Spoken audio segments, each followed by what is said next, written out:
皆さん、想像してみてください。ペットショップに並ぶ可愛い子猫たち。一年中、どんな季節でも愛らしい姿がガラス越しに見られますよね。思わず抱きしめたくなるその姿に心がときめいてしまうかもしれません。そんな猫たちを見ているあなたは、猫はどの季節でも出産できる動物だと思っていませんか？実は自然界では12月から2月に猫が生まれることはほとんどないんです。では、どうしてペットショップには一年中子猫がいるのでしょうか？その答えには、私たちが普段目にすることのない裏の真実が隠されています。ペット業界の背後には、自然の法則を覆すような人間の手が加えられているのです。今回はその真相を明らかにし、冬生まれの猫の現実と悪徳ブリーダーの実態について詳しく解説していきます。これを知っていただくことで、ペットショップでの子猫の購入について少し違った視点を持つきっかけになるかもしれません。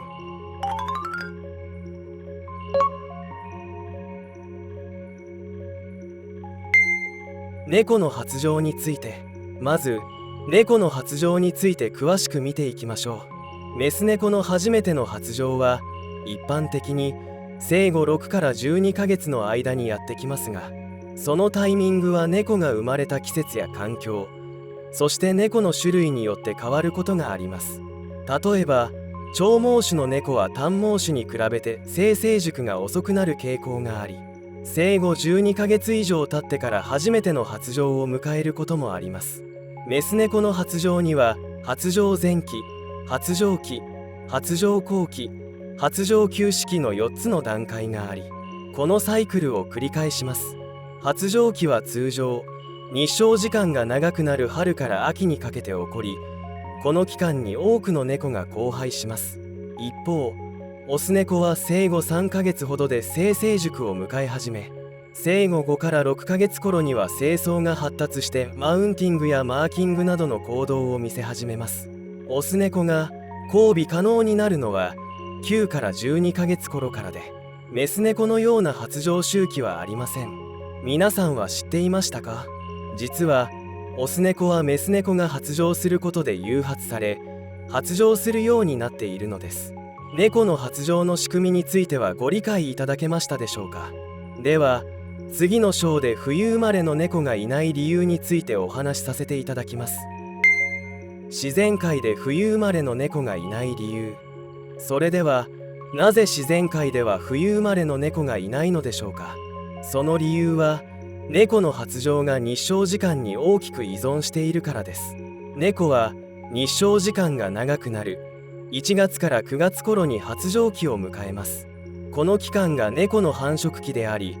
これを季節繁殖動物と呼びます。日照時間が短い冬の間は、猫の体は発情しにくくなり、そのため交配が行われないのです。猫の妊娠期間はおよそ2ヶ月で、3月から11月にかけて子猫が生まれることが自然な流れです。しかし、12月から2月にかけては猫の繁殖期が終わっているため、自然界ではこの時期に子猫が生まれることがほとんどないということになります。ここで冬生まれの子猫がペットショップに並んでいることの不自然さにお気づきいただけたかと思います。この点については次の章で詳しく解説しますが、私たちが普段目にする可愛い子猫たちの裏には、自然の摂理を無視した人間の操作が隠されています。どのような人間の手が加えられているか、あなたは想像できますか？一度動画を止めて予想をコメントで教えてください。冬生まれの猫の裏側。優良ブリーダーと悪徳ブリーダーの違い。では、冬生まれの猫がどうやってペットショップに並んでいるのでしょうか？実は発情周期を人為的に操作しているからなのです。猫は日照時間が長くなると発情を迎える性質を持っていますが、この性質を利用し発情時期を操ることができるのです。では、それはどうやって行われるのでしょうか？簡単に言えば、人工的に照明を当て続けることで猫の体に日照時間が長いと錯覚させ、発情を強制的に誘発します。照明を12時間以上当てることで猫は自然に発情期に入ったと勘違いし、繁殖が可能な状態になります。こうして猫は時期を問わずに発情期を迎え、繁殖することが可能になるのです。あなたの予想は合っていましたか？人工的に発情を操るのはいかがなものかと思いますが、逆に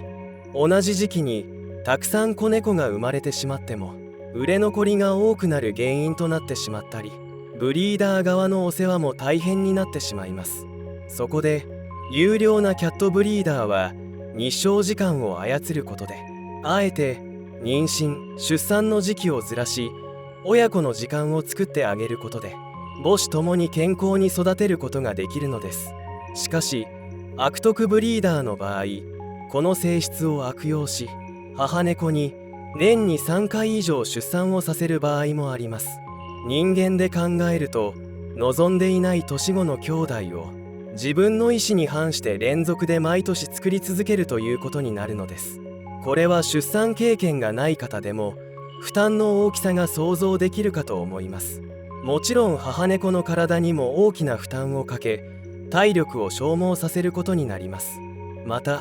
授乳期間が長いと発情が遅れてしまうため、繁殖が優先され、母猫は十分な哺乳期間を経ないまま子猫と引き離されることが多く、母子ともに精神面や健康にも大きな影響を与えます。皆さんはパピーミルという言葉をご存知でしょうか？直訳すると子犬工場です。犬も猫も人工的な交配により工場で品物を大量生産するように利益を最優先して繁殖させるのです。そして売れ残りに関しては殺処分といった人の心を持たない商業主義の悪徳ブリーダーが未だに存在しているのです。優良なブリーダーがいる反面、ペットショップで可愛い子猫を見かけるたびにこの裏側があることは知っておくことが大切です。こういった事態に海外では生体販売を禁止している国も多いのです。日本の生体販売についてあなたの考えをコメントで教えてください。あなたのグッドボタンとコメントによって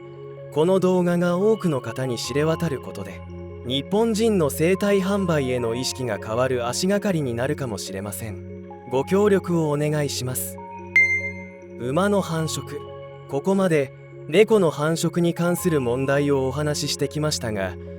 実は人工的な繁殖は猫だけに限ったことではありません。競走馬の業界でも同じような問題が存在しています。馬も猫と同じ季節繁殖動物であり、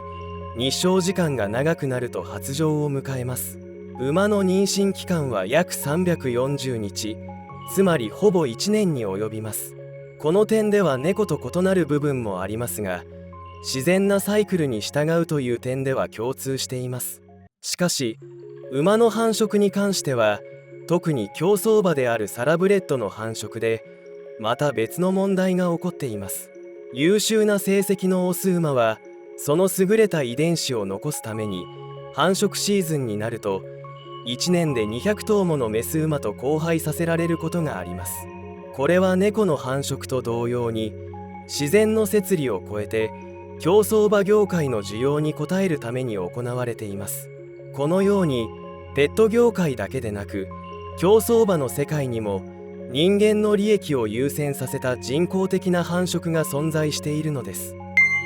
優良なブリーダーの取り組み。悪質なブリーダーの存在は今すぐにでもなくなってほしいと願うばかりです。その一方で優良なブリーダーの存在も知っていてほしいと思います。優良なブリーダーは猫の健康と福祉を第一に考え、1匹の猫に対して1年で1度の繁殖と決めています。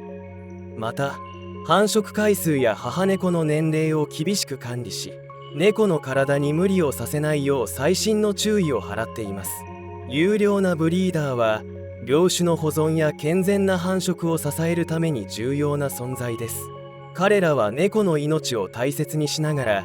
適切なタイミングで繁殖を行い、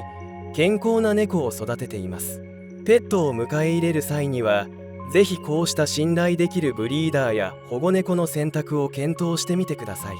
今回は冬生まれの猫に隠された真実と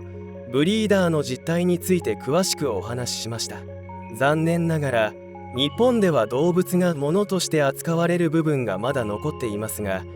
世界では悪質なブリーダーに対する不買運動が広がっています。日本も SNS で悪質なペットショップの実態が暴かれました。ペットブームの裏で苦しむ動物たちがいることを多くの方に知っていただきたいと思います。動物たちは命ある存在です。私たちの愛情と責任が彼らの命に大きな影響を与えます。慎重に考え、責任を持ってペットを迎える選択をしてほしいです。今回のお話が興味深かった方や新たな発見があったという方は、ぜひグッドボタンを押してチャンネル登録をお願いします。また、皆さんのご意見やご感想をコメント欄でお待ちしています。こちらのチャンネルでは今回のような猫の雑学、病種の歴史や特徴についての解説動画を配信していきます。それではまた次の動画でお会いしましょう。